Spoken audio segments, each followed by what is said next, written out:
वही खबर पांचला से, जहां पांचला में एक निवासी के खिलाफ आयुध अधिनियम का झूठा मुकदमा दायर करने पर 4 पुलिस वालों पर कार्रवाई करी जा रही है।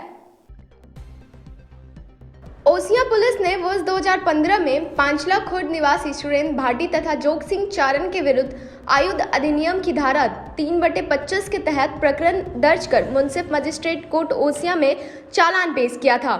करीब 6 वर्ष तक चले प्रकरण में आरोपियों की ओर से पैरवी करते हुए अधिवक्ता लक्ष्मण सिंह जोधा ने न्यायालय के समक्ष ऐसे अकाट्य साक्ष्य पेश किए जिससे वह सिद्ध हो गया कि पूरा प्रकरण ही एक आपराधिक षड्यंत्र के तहत बनाया गया था। न्यायिक मजिस्ट्रेट ओसियां सिद्धार्थ सांधु ने आरोपियों के अधिवक्ता लक्ष्मण सिंह जोधा के तर्कों से पूर्ण सहमत होते हुए पूरा प्रकरण एक आपराधिक षड्यंत्र के तहत दायर करना घोषित करते हुए दोनों आरोपियों को बाइज्जत बरी किया है। न्यायालय ने तत्कालीन ओसियां थानाधिकारी लाला राम को प्रत्येक आरोपी को 5-5 हजार जुर्माना राशि अदा करने के आदेश के अलावा इंस्पेक्टर जनरल रेंज जोधपुर तथा पुलिस अधीक्षक जोधपुर को पुलिस विभाग के लाला राम, महावीर प्रसाद मीणा, विक्रम सिंह तथा प्रेम सिंह के विरुद्ध विभागीय जांच कर रिपोर्ट पेश करने का आदेश दिया। न्यायालय ने निर्धारित किया कि गत 6 वर्षों में अभियुक्तों की सामाजिक प्रतिष्ठा धूमिल होने से मानसिक तथा शारीरिक वेदना अकारण सहने के कारण हुई क्षति के संबंध में षड्यंत्रकारी व्यक्तियों के विरुद्ध दीवानी आपराधिक कार्रवाई कर सकेंगे। ज्ञात रहे कि आरोपी सुरेंद्र सिंह के 2 लाइसेंसशुदा हथियारों के लाइसेंस रद्द करवाने के लिए गांव में उनकी विरोधी पार्टी से मिलकर थानाधिकारी लाला राम ने यह षड्यंत्र पूर्वक मामला बनाया।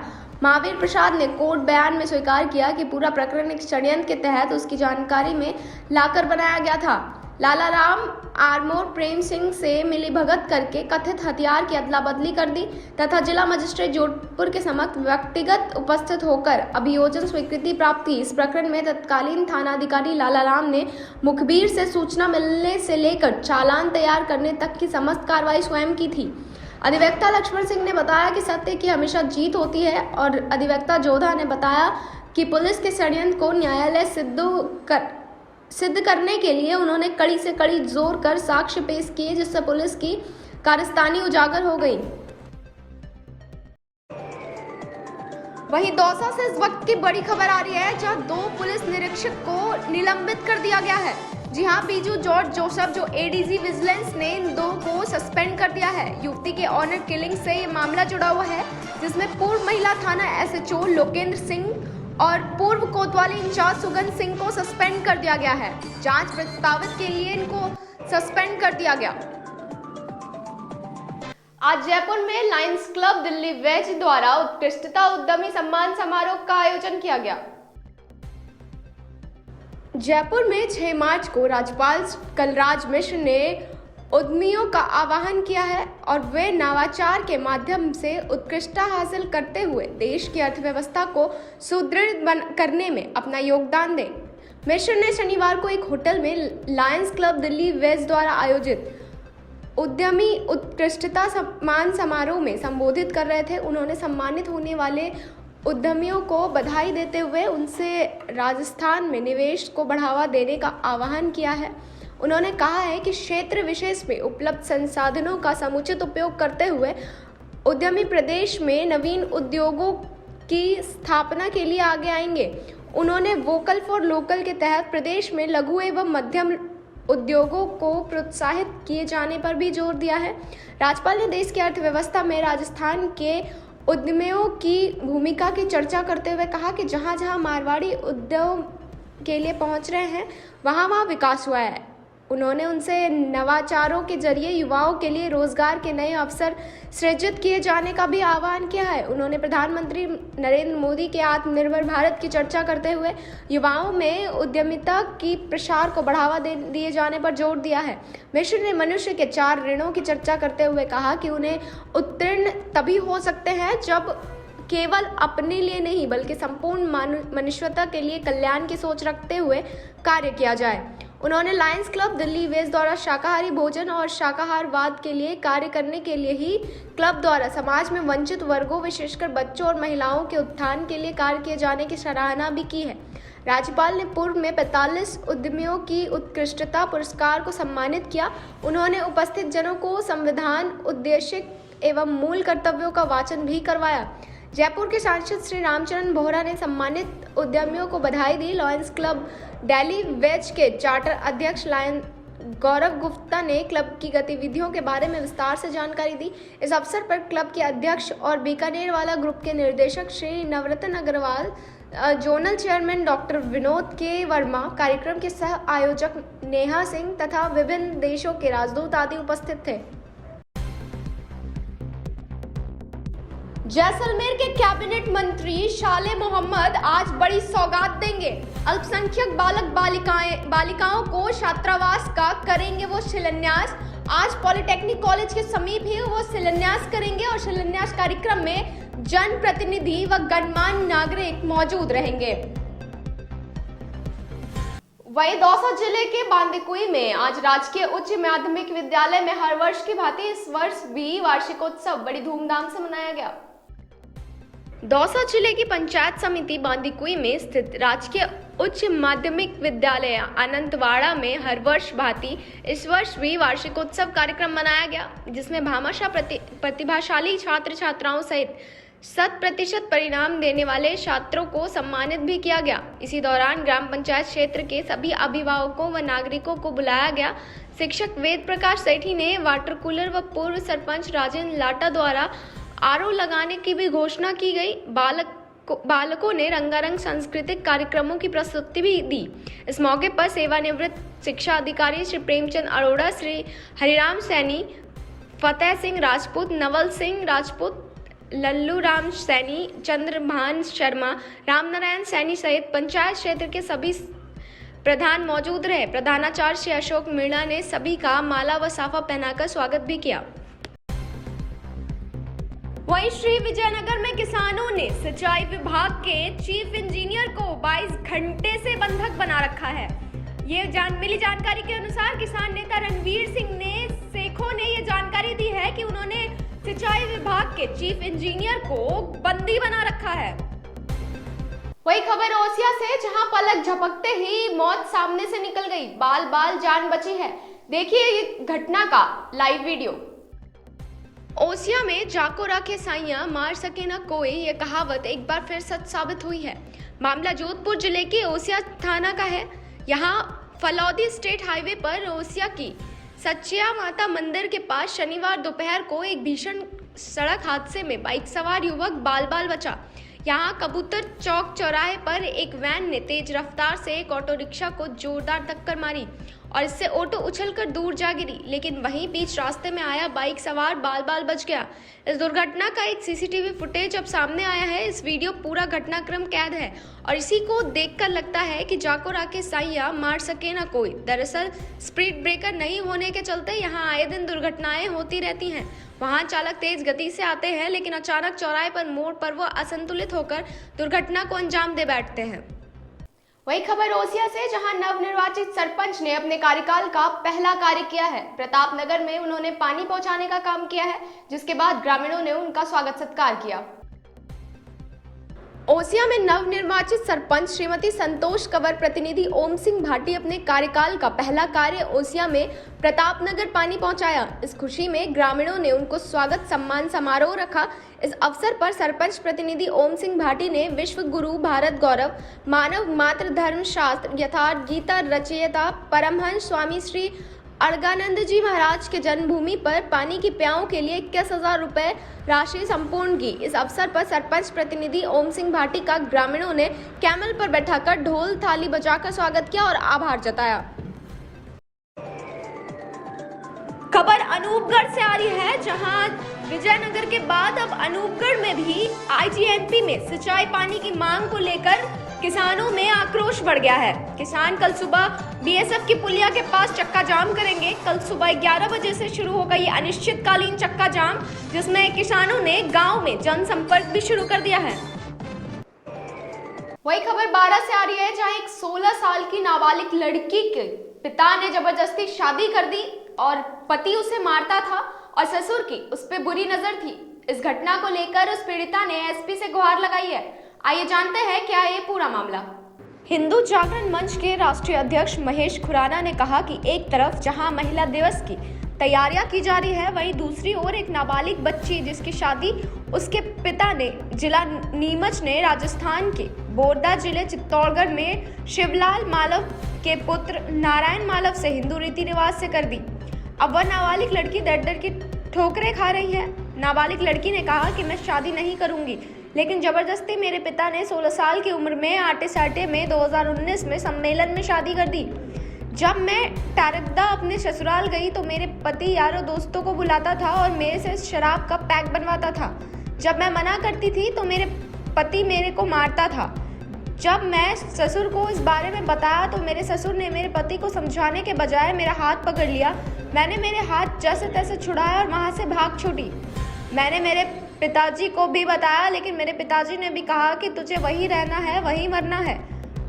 हाल मुकाम 12 मेरे रिश्तेदार रहते हैं तो मैं कभी वहाँ रहती हूँ, कभी कहीं और चली जाती हूँ। मेरे रिश्तेदार के यहाँ भटक रही हूँ।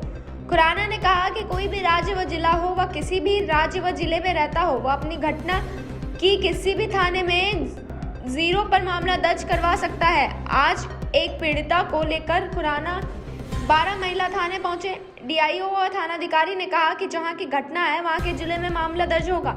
खुराना ने यह भी कहा कि जब पुलिस एक जिम्मेदार व्यक्ति को गुमराह कर सकती है तो आमजन का क्या होगा। प्रेस वार्ता में रामकरण बैरवा, रामकिशन वर्मा, अशोक महावर आदि मौजूद रहे। ये भी दुख से कहना पड़ रहा कि इसकी शादी जो है 16 साल की उम्र में कर दी गई और आटे साटे में कर दी गई। और आटे साटे में करने के बाद जब इसने विरोध किया लेकिन इसकी एक नहीं चली। और जब ये शादी करके अपने पति के घर पे गई और उम्मीद से कि चलो पति भी ध्यान रख लेगा, कोई हो तो गई है शादी, लेकिन पति ने भी अपने यारों दोस्तों को बुला के इससे दारू के पैक बनवाने के लिए कह दिया। और उसके बाद इसने जब विरोध अपने ससुर से करा तो ससुर ने भी इसके ऊपर बुरी निगाह रख ली और ये बेचारी वहाँ से कैसे तैसे करके वहाँ से भगी, अपने बाप के घर पे भी आई। बाप को भी बोला कि मेरे साथ ऐसा न्याय हो रहा है, आप कृपया करके ये कुछ करो, मैं वहाँ नहीं जाना चाहती। लेकिन बाप ने भी साफ शब्दों में कह दिया कि तू जिएगी वहीं, मरेगी भी वहीं। तो ये बेचारी कभी कहीं रह रही है, कभी कहीं जाके रह रही है। आज किसी ने बताया कि आप खुराना जी के पास चले जाओ।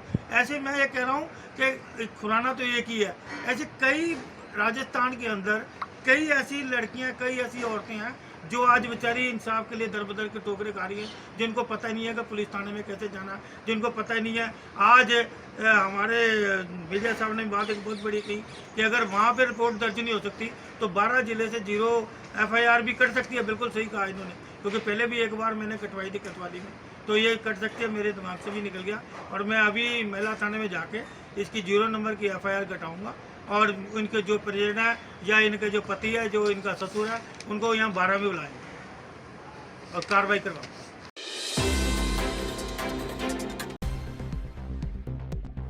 दौसा से बड़ी खबर आ रही है, जहां कलेक्टर पीयूष समारिया पहुंचे हैं जिला अस्पताल और आपातकालीन यूनिट का उन्होंने औचक निरीक्षण किया है।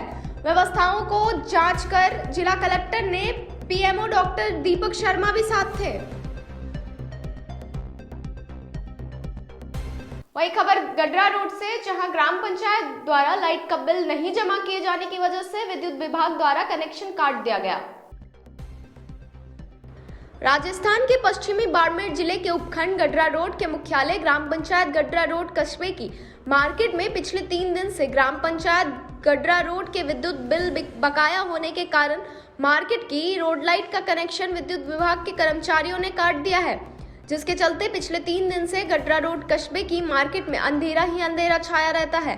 व्यापार मंडल के ग्रामीणों ने स्थानीय सरपंच एवं प्रशासन को रोड लाइट का बिल ग्राम पंचायत से भरवाने की मांग की, परंतु पिछले 3 दिन से बिल नहीं भरने के कारण रात्रि के समय में गडरा रोड बाजार में रोड लाइट नहीं जलने के कारण अंधेरा छाया रहता है। इतना ही नहीं, अंधेरे में व्यापार मंडल को भी बड़ी परेशानी का सामना करना पड़ रहा है। वही खबर दौसा से आ रही है, जहां अग्रवाल समाज की महिलाओं ने महिला दिवस के उपलक्ष्य में कार्यक्रम का आयोजन किया। महिला दिवस से पूर्व महिलाओं का आयोजन अग्रवाल समाज महिला मंडल द्वारा किया गया है। नवजात बेटियों का सम्मान भी किया गया। इस कार्यक्रम में कई प्रतियोगिताएं जैसे सरप्राइज गेम का भी आयोजन किया गया है। जिला अध्यक्ष मीनू मित्तल के नेतृत्व में यह आयोजन किया गया, जिसमें करीब 70 महिलाओं ने शिरकत की है। आप महिला दिवस पर आपकी ओर से क्या कार्यक्रम का आयोजन किया जा रहा है? आज हम एक तो सबसे पहले हमने किया पंक्चुअलिटी गेम का से अपना कार्यक्रम आरंभ किया है। उससे पहले हमने अग्रसेन जी महाराज की आरती करी और बाद में हमने भी सरप्राइज गेम खेला है लेडीज़ों का। उसमें हम फर्स्ट और सेकंड का प्राइज़ भी देंगे। उसके बाद हमारी मेहंदी और रंगोली की प्रतियोगिताएं होंगी और उसके बाद में हम हमारे समाज में जो 1 साल के अंदर नवजात कन्याओं का जन्म हुआ है उनको हम सम्मानित करेंगे और उसके बाद में हम लोग प्राइज़ डिस्ट्रीब्यूशन करेंगे और फाग का कार्यक्रम होगा जिसमें हमारे करीब 70 महिलाओं ने भाग लिया है। और आपका नाम?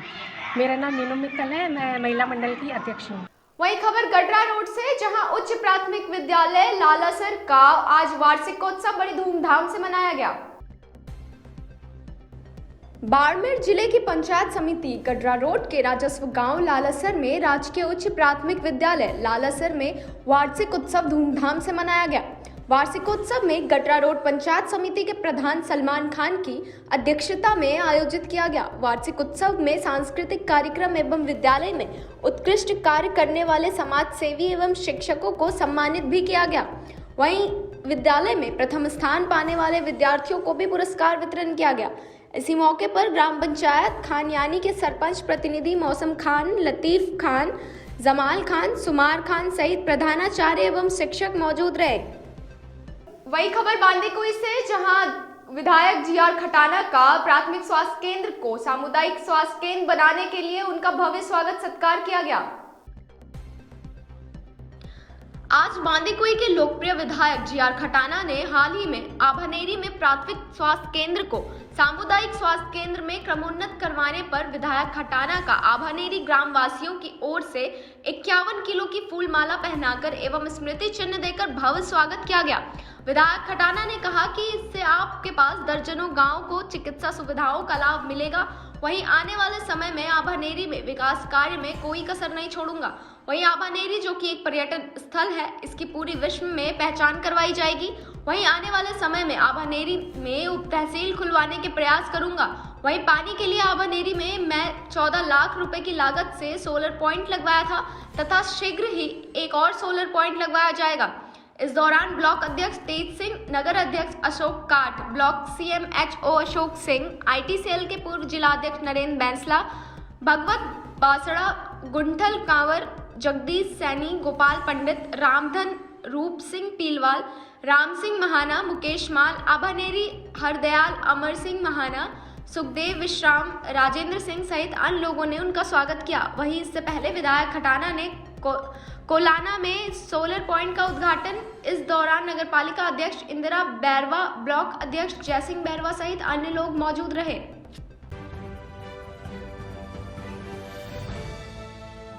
वहीं जामुआ माता मंदिर में कमाई शुरू होने के बाद राजघराने ने ट्रस्ट का निर्माण किया है। अब खानदानी पुजारियों को पूजा नहीं करने दी जा रही है। वहीं जयपुर जामुआ माता मंदिर को लेकर राजघराना जयपुर पहले भी विवादों में आ चुका है। राजघराने की ओर से मंदिर को शिला माता आमेर के ट्रस्ट से जोड़ दिया गया। वहां के पुजारी भगवती प्रसाद ने बताया कि वह पीढ़ियों से इस मंदिर की देखभाल में पूजा अर्चना करते आ रहे हैं। पहले इस मंदिर में दान नहीं आया करता था, मगर जब से इस मंदिर में लोग दान करने लगे हैं, राजघराने की ओर से ट्रस्ट बना दिया गया। उन्होंने कहा राजघराने की ओर से उन्हें पूजा अर्चना नहीं करने दी जा रही है। उनके खानदान के लोगों को सभी को पूजा करने की इजाज़त दी हुई है, मगर जैसे ही इनका नंबर आता है उन्हें पूजा करने का मौका नहीं दिया जाता है। हालांकि भगवती प्रसाद ने ट्रस्ट के लोगों को पार्टी बनाकर केस किया था, जो अभी हाईकोर्ट में विचाराधीन है। मंदिर के ASO जगदीश सिंह ने बताया कि सिटी पैलेस से उनके पास में इनकी पूजा अर्चना करने के लिए इजाज़त नहीं मिली हुई है, इसलिए उन्हें पूजा करने से रोका गया है। सिटी पैलेस से उनके भगवती प्रसाद के लिए अगर लिख दिया जाएगा तो पूजा अर्चना करने देने के लिए कोई मनाही नहीं है। कुछ भी नहीं है साहब, सिटी पैलेस वालों ने जबरदस्ती दादागिरी करके हमारा परंपरागत जब से मंदिर है तब से हमारे पूर्वज पूजा करते आ रहे हैं और उसी के आधार पर हमारा टर्न बाई टर्न बटा हुआ है। हमारे कुछ साल पहले विवाद था, उसमें हमको स्टे मिला हुआ टर्न बाई टर्न का, और जिसका टर्न है वैसे पूजा करते हैं। मेरा टर्न आज से है, मेरा पूजा का नंबर है। कई बार थे तब भी इन्होंने नहीं करने दिया, हमने कोर्ट ऑफ कंडम किया है, उसमें चल रहा है और आज भी हमारे पास वो आदेश है। आदेश? हाँ बिल्कुल, पूजा करने का आदेश हमारे पास टर्न बाई टर्न का। कितने टाइम से चल रहा था ये मामला? कोर्ट के अंदर कितने टाइम से चल रहा कोर्ट में तो 17 में हुआ था ये, तब से जो टर्न बाई टर्न चल रहा है। पर अभी कुछ 27 अक्टूबर को दिया कुमारी जी के आदमियों को भेज के जो खड़े हैं, इन आदमियों को भेज के मुझे 5 बजे यहाँ से मतलब अकेला था मैं, चड्डी और बनियान में बाहर उतार दिया और सीटे पहले वहाँ से शीला माता की वहाँ से पूजा ला के पूजा करवाई और फिर उन्होंने गुंडागिर्दी के मेरे हाथ पैरों मुझे मारा भी, मतलब हर तरह की होगी, फिर दबाव आके कई तरह के दबाव, क्योंकि वो तो सांसद है, कोई भी दबाव दिला सकती है। ऊपर अधिकारियों पे भी दबाव आए, सब पे दबाव, और आज भी दबाव है पुलिस प्रशासन को, कलेक्टर साहब को, डीजीपी साहब को, मुख्यमंत्री साहब को, हमने सबको एप्लीकेशन दी है, उस पर कोई वो नहीं हो रहा, क्योंकि वो सब दबाव में आए हुए हैं। अब तक कोई पुलिस वो नहीं आई। तो आज आपकी सेवा शुरू हो गई तो करोगे आगे तक? बिल्कुल। नमस्कार, आप देख रहे हैं न्यूज 19 और मैं हूं आपके साथ स्वाति मिश्रा। आइए रुक करते हैं आज के दोपहर की तमाम बड़ी खबरों की ओर। राज्य सरकार ने अंतर्राष्ट्रीय महिला दिवस पर राजस्थान रोडवेज बसों में निःशुल्क यात्रा की सौगात दी है। कल महिलाएं और बालिकाएं रोडवेज बसों में निःशुल्क यात्रा कर सकेंगी। मुख्यमंत्री अशोक गहलोत द्वारा कल अंतर्राष्ट्रीय महिला दिवस 2021 के उपलक्ष्य में राजस्थान रोडवेज की बसों में यात्रा करने वाली सभी महिलाओं एवं बालिकाओं को निःशुल्क यात्रा सुविधा के लिए जारी निर्देश की पालना में आज रोडवेज प्रबंधन द्वारा आदेश जारी किए हैं। राजस्थान राज्य पथ परिवहन निगम के अध्यक्ष एवं प्रबंधक निदेशक राजेश्वर सिंह ने बताया कि मुख्यमंत्री गहलोत के निर्देशानुसार राजस्थान रोडवेज की बसों में राज्य की सीमा में संचालन समस्त साधारण एवं द्रुतगामी बसों में यात्रा करने वाली समस्त महिलाओं व बालिकाओं को अंतर्राष्ट्रीय महिला दिवस 8 मार्च को एक दिवस के लिए निःशुल्क यात्रा सुविधा के आदेश जारी किए हैं। राजेश्वर सिंह ने बताया कि अंतर्राष्ट्रीय महिला दिवस 2021 को महिलाओं एवं बालिकाओं द्वारा निःशुल्क यात्रा करने के लिए अग्रिम आरक्षण सुविधा भी प्राप्त की गई है। इसके साथ ही कोविड-19 संक्रमण से बचाव के लिए नो मास्क नो एंट्री का सख्ती से पालन करने व प्रत्येक घोषित ठहराव स्थल पर थर्मल स्कैनिंग की व्यवस्था करने के भी निर्देश जारी किए गए हैं। राजस्थान में शराब की दुकानों को लेने के लिए लोगों में होड़ मची रहती है। इस बार नई आवंटन नीति आने से सामान्य लोग भले ही इसे लेने के लिए नहीं आ रहे हों, लेकिन जो इस कारोबार से जुड़े हैं उनमें दुकानों को लेकर जबरदस्त होड़ मची रहती है। इसी प्रतिस्पर्धा का परिणाम रहा कि हनुमानगढ़ जिले के नोहर कस्बे के खुइया गांव की एक छोटी सी शराब दुकान के लिए 510 करोड़ रुपए की बोली लगा दी। इतनी बोली देखकर पूरा आबकारी विभाग सन्न रह गया, क्योंकि इस दुकान की शुरुआती बोली 72.65 लाख रुपए से रखी गई थी। आबकारी विभाग के अधिकारी इस बोली लगाने वाले को ब्लैकलिस्ट करने की तैयारी कर रहे हैं। हालांकि नियम प्रक्रिया के तहत बोली ठीक लगी है, लेकिन ठेकेदार या दुकान संचालक की इतनी बड़ी रकम देना मुमकिन नहीं है। आबकारी आयुक्त जोगाराम ने बताया कि नियमानुसार जितनी बोली लगती है उसका 2% राशि 3 दिन के अंदर विभाग में जमा करवानी होती है। हम 3 दिन का इंतजार करेंगे, जिसके बाद बोली लगाने वाले फार्म या व्यक्ति को ब्लैकलिस्ट कर देंगे। गौरतलब है कि 3 दिन चल रहे ई ऑक्शन में किसी दुकानों की अब तक की सबसे अधिक बोली है। यह दुकान नोहर में खुइया में स्थित है। इस दुकान की बोली सुबह 11 बजे शुरू हुई थी, जो देर रात 2 बजे तक चली। विभाग के अनुसार इस दुकान के लिए आखिर एक ही परिवार की 2 महिलाओं के बीच कंपटीशन चल रहा था।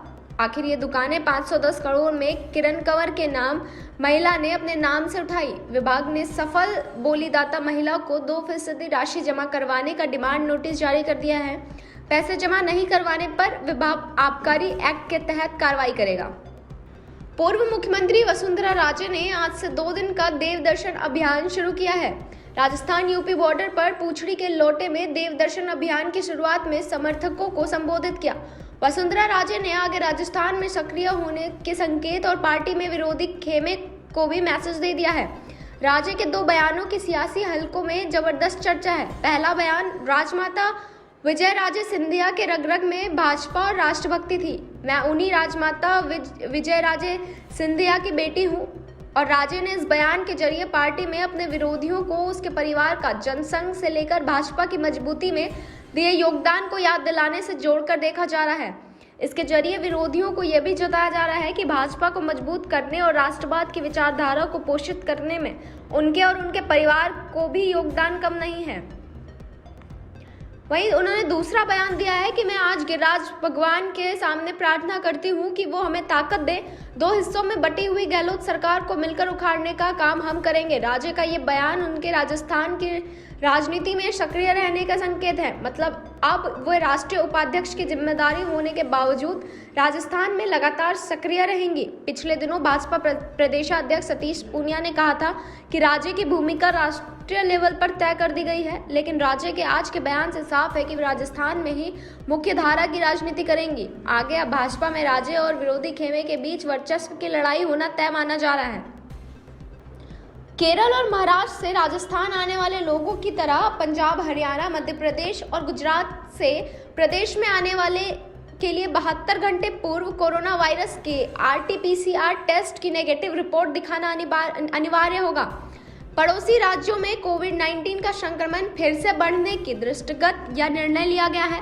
साथ ही राजस्थान में आंगनबाड़ी केंद्र और स्कूलों में कक्षा 5 तक कक्षाएं पूर्ण की भांति 31 मार्च तक बंद रहेंगी। सीएम अशोक गहलोत के स्तर पर यह निर्णय लिया गया है।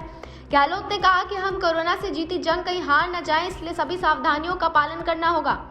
चिकित्सा एवं स्वास्थ्य मंत्री डॉक्टर रघु शर्मा ने बैठक में बताया कि उन्होंने प्रदेश में कोविड वैक्सीन की समुचित आपूर्ति सुनिश्चित करने के लिए केंद्रीय स्वास्थ्य मंत्रालय एवं नीति आयोग के साथ बातचीत की है। टीकाकरण में राजस्थान के देश और अन्य राज्यों के मुकाबले अच्छे प्रदर्शन के दृष्टिगत केंद्र सरकार ने कोविड-19 वैक्सीन की अधिक डोज उपलब्ध कराने की मांग की है। गृह विभाग ने बॉर्डर से सेट जिलों में चेक नाके लगाने के निर्देश स्थानीय पुलिस प्रशासनों को जारी कर दिए हैं। वहीं रेलवे और एयरपोर्ट तथा अथॉरिटी को भी एहतियातन और गाइडलाइन फॉलो करने के निर्देश जारी किए हैं।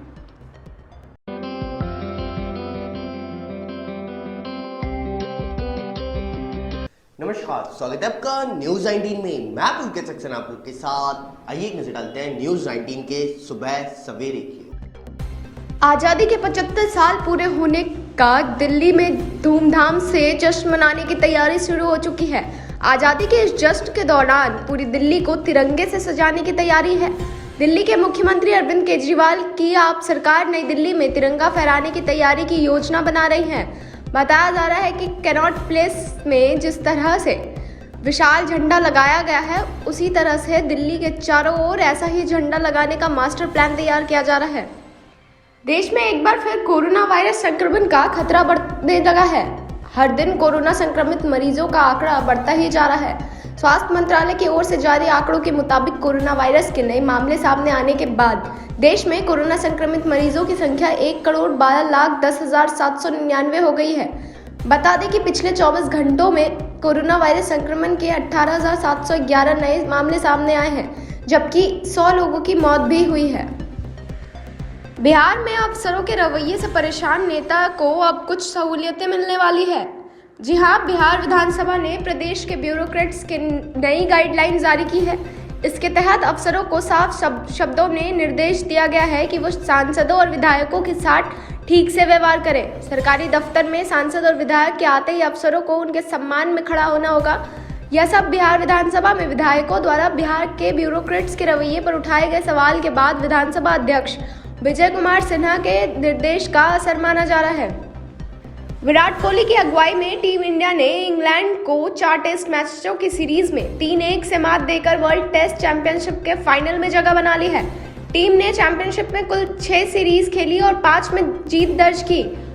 उसे सिर्फ एक की सीरीज में हार न्यूजीलैंड से मिली है। भारत ने मोटेरा में खेले गए चौथे और अंतिम टेस्ट में इंग्लैंड की पारी को 25 रन से हरा दिया। टीम इंडिया कुल अंक और औसत अंक के आधार पर टॉप पर रही। वहीं वेलिंगटन में खेले गए न्यूजीलैंड और ऑस्ट्रेलिया के बीच 5 T20 मैचों की सीरीज के आखिरी मुकाबले में कीवी टीम ने कंगारुओं को 7 विकेट से हरा दिया है। इसके साथ ही न्यूजीलैंड ने 3-2 से सीरीज जीत ली है। न्यूजीलैंड ने पहली बार ऑस्ट्रेलिया के खिलाफ T20 सीरीज जीती है। पहले बल्लेबाजी करते हुए ऑस्ट्रेलिया टीम ने निर्धारित 20 ओवरों में 8 विकेट खोकर 142 रन बनाए। कीवी टीम ने 15.3 ओवर में 3 विकेट खोकर इस लक्ष्य को आसानी से हासिल कर लिया। सुबह सवेरे में बस इतना ही। देखते रहिए न्यूज 18। नमस्कार।